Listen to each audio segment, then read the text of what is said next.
Hey Snowboard Addiction, Tavis here, and in this video I'm very excited because I finally figured out how to stop drifting my backside spins. So in this video we're going to talk about backside setup carves, why you want to go and do certain things, and how that will go and affect your backside setups. And I'm telling you, these changes have given me more strength, more power than I ever had before on my snowboard.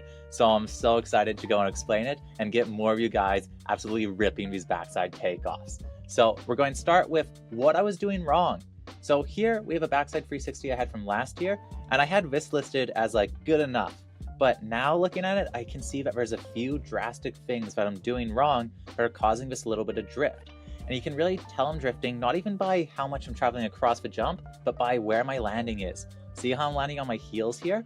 That's one of the main reasons you don't want to drift, because the more you travel sideways, the more you're going to need to dig in that opposite edge in order to stop your momentum, making it so you can't get this clean, steezy landing. It also makes it so as you're traveling through the air, it's harder to go and spot a constant spot because you're traversing another direction, so head positioning becomes weird, feeling the control in the air feels weird. Basically, if you can never drift again, that's awesome. So the main issue is happening right here. It might not look like much, but what's happening is my board is angled towards the corner of a jump that I'm spinning off of. Oh, let's just note quick, I have this footage flipped so it's regular footed. I didn't just become a switch backside god overnight. I flipped it so the regular riders didn't have to look at some goofy stuff as a nice change of pace. But since I'm angled towards the right side here, it makes it so my hips and shoulders are super closed off. What's the opposite of what we want? We want our board angled towards the left corner. So what happens here is I'm closed off in a bad position, and then as I'm rolling into the jump, I try to correct this mistake last second. So see how I'm now angling my board to the correct spot, angled at the jump? But because I'm doing this so fast and so drastic, it's making it so a couple things are happening. First of all, look at how far away my board is from my torso. That's making it so my weight isn't very centered over my board. And that's not ideal. You want to be centered over your board when trying to do your setup carves, controls. It's also making it so I'm very straight-legged in my body trying to dig in that carve. So it's making me carve at a very aggressive angle. And the reason why this is such an issue is because it makes it so as you go and swap to your next edge, first of all, your legs need to travel more. That's going to give you less micro movements and make it harder to go and hold a little flat base period here. The reason why you're always trying to be flat base going through the spoon of the jump, for those of you that don't know, the spoon of a jump refers to right here where the jump starts going uphill, is because the flat board is your most stable, most powerful position. If you're on any form of edge while going through the max G-force part of a jump, what is the spoon? It's going to make it so it compresses you onto that edge. So you want to be flat based because you want to be as tall and straight up as possible. But since I'm going and carving so aggressively across the slope, it's making it so my legs are traveling more, so it's harder for me to go and hold that flat base, making me rock to that toe edge really early. And when you rush rocking to that toe edge, it gives you a lot of sideways momentum. And we can see the effects of this where I'm hinging forward, my board is now angled. Instead of angling straight, it's now angled going off the jump in a corner. So already halfway up the jump, my board's turning, my chest is closed, and I'm leaning forward. And that's resulting in me doing a couple things. First, losing sight of the throw too soon. See how my head is looking away from the lip of the takeoff? That's not ideal. You want to look at that a bit longer. And because I'm looking away early, I get scared and I pop off my back foot. This means I'm not getting the full pop of the jump. So pre-spin, popping early, and just not getting much power. Now let's compare that to the change I made. And the first thing you'll notice is where I'm positioned coming to the jump. Before, I always came into the jump just straight because I was doing a last second quick speed check, but now I'm moving my angle completely to the far right side of the jump, and that makes it so I can open up my hips to that left corner, have my chest square, have my head pointing to where I'm going, have my hips open, and that's going to let me go and get a lot more gradual angle, getting way more open in the chest. The reason why we're trying to open the chest and the hips on the backside spin, even something small like a backside 360, is because the more open your chest is, the more range of motion you have to snap your spin before you're blind off the jump. So see here how as I'm snapping my spin, I can see the end of the takeoff all the way into my body gets to here. Imagine if you started snapping the spin here when you're just completely stacked straight, you'd only have this much range of motion before you lose your sight on the end of a jump. That's why I've incorporated this even to my back ones. Coming to a jump with way more heel aggression will let your hips open, lets your chest open, gives you more room to snap. Because another important principle for backside spinning is you need to go and make sure that your upper body is continuing to snap, continuing to move until your tail snaps off the end. If your upper body holds a stagnant position as you're leaving, it doesn't matter how fast you move before that, you're leaving off the jump in a stagnant position. So let's go to the next clip and talk a little bit more about why this is also so good and what else we're doing to go and get this going. So the next thing I'm also doing is adding a lot of bend into my legs. See how my legs are more bent? This lets my butt go out more, chest out more, keeping my weight more centered over the top of my snowboard. So as I'm going and holding this heel edge carve, it's not very aggressive on the actual heels. I'm trying to maintain a very solid, smooth transition. You don't want any janked jank, and that lets me transition to a flat base with very minimal movement. Look at how little my feet are moving from heels to flat base, and because of that, I can go and get onto toe edge while keeping my whole upper body much taller and much stronger. And because my upper body is more open 90, that's making it so I can keep my eyes locked on closer to where I'm taking off. Where if your upper body is a bit more closed like this, it's going to make it so your spot is more to the right side of a jump and your head leads your upper body, so you can see why that would also cause drifting. And that makes it so I can go and continue to do my snap and do it much earlier while spotting the end of a takeoff much longer. I've actually been playing around after this footage with spotting the end of a takeoff even longer on backside 360s and back ones, and it's the move. I think you want to keep your head forward as long as you physically can, but those changes resulted in this improvement. I didn't make any other change to my snowboarding.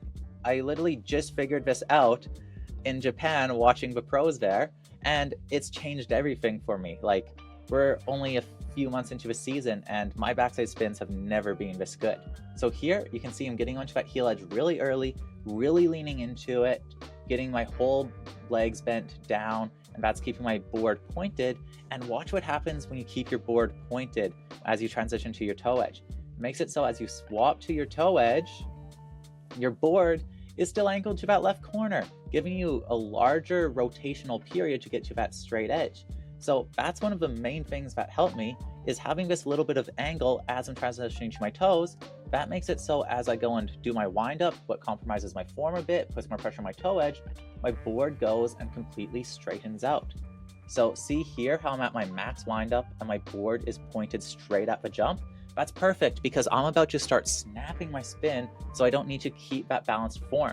Because the other thing I learned that's really been helping with drift is as I go and snap my spin, I lessen my toe pressure. So you can see I'm keeping toe pressure here up until I'm around square.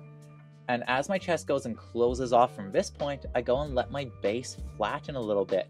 What flattening your base does right at the end of a takeoff is, yes, it causes a little bit of pre-spin, makes it so you don't get quite as clean as the edge, but it also makes it so your upper body and lower body are way more aligned, making your weight way more over your snowboard.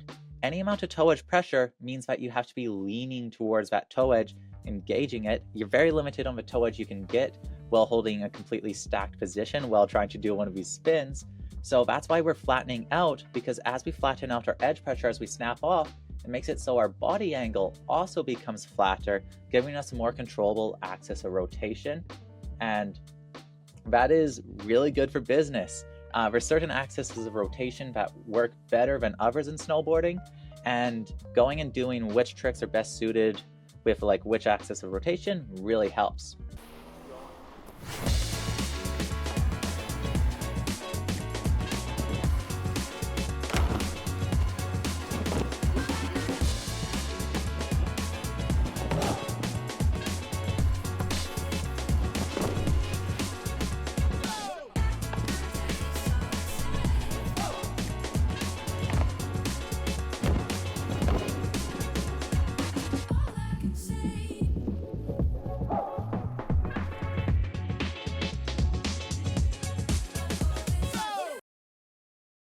These same principles apply to frontside spins, coming in, keeping my whole body more angled, And I've been thinking about spinning V's like hard way, so I'm trying to keep even more flat base, more closed off, and that's letting me get way cleaner snaps. Like, I don't want to brag, but this is one of the best frontside takeoffs I've ever done in my life. Almost no edge pressure, smooth, and almost no pre-spin. Good upper body, continuing that momentum the whole way off. And that lets me get this melon grab. The landing's not very clean, but just pretty stoked on that one. I gotta get it on bigger tricks and bigger jumps. And the last principle we'll talk about here is the bigger the jump you do it on, the more you want to exaggerate this heel edge pressure to toe edge. Because you're doing a bigger jump, that means that the takeoff is way longer, so you're going to need to hold that toe edge longer. If you're holding the toe edge longer, what helps? Less angle. So here, I'm getting on my heel edge super early, but I'm doing everything exactly the same. My chest is open to the left side, my board's angled to the left side, not all the way to the left corner because it's such a big jump, that would be too much, but it's angled that way, and that's letting me open my hips. And then as I go through the spoon of the jump, where it starts going uphill, I transition to flat base, get onto my toes, and as I get onto my toes, I start to wind up. An important note for winding up is you don't want to wind up too early. Basically, as soon as you finish your wind up, you want to start snapping it. Holding that wound up position is really tough because it's a really compromised form and it wants to put pressure into your toe edge. So you're really trying to only be in that position as long as you need to. Here, I start snapping really soon, and that's because I'm trying to snap with not much power. There's a couple things you can do to get less power off your snap. You know, you can slow down your throwing. Snap power comes from speed of like moving your upper body. So if you slow down how fast your upper body is going on the takeoff, it will slow down the spin. Or you can decrease the range of motion. I don't like decreasing my range of motion on like a back 7 because I rely on getting this 270 pop snap in order to like hit the grab and get my cork access. So I go and make sure to snap early and just do a very, very slow backside spin instead of trying to change the range of motion I use. And this is the result. Check out this back 10 takeoff off a very small jump. Not perfect, and even though it's not perfect, there's like no drift. I never had this before. I'd have a perfect straight takeoff before and I'd still drift because I was leaning.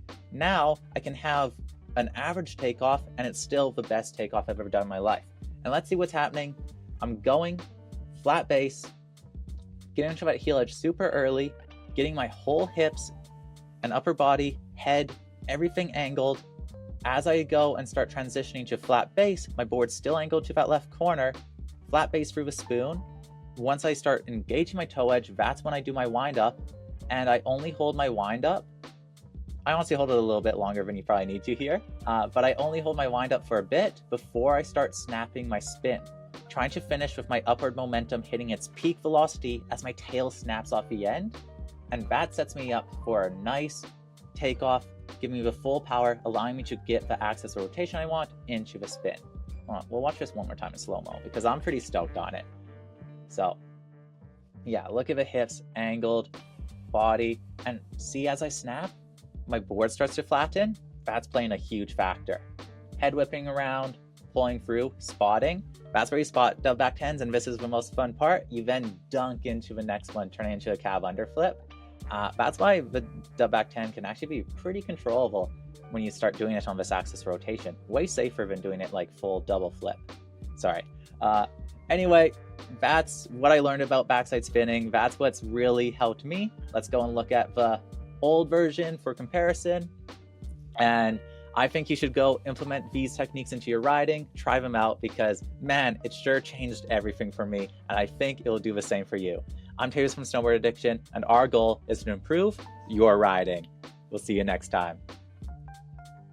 If you're enjoying our videos, then make sure to come and check out Addiction Plus. It is the best snowboard coaching program in the world. As a member of Addiction Plus, you get access to our structured snowboard courses that range from beginner to expert, and you can track your progression, weekly live coaching sessions with us, upload your own videos for analysis of your riding, personalized feedback to help you fast track your progression, and the ability to attend our in-person events. Addiction Plus is incredible value and the most effective way for you to fast track your riding. Come join us now.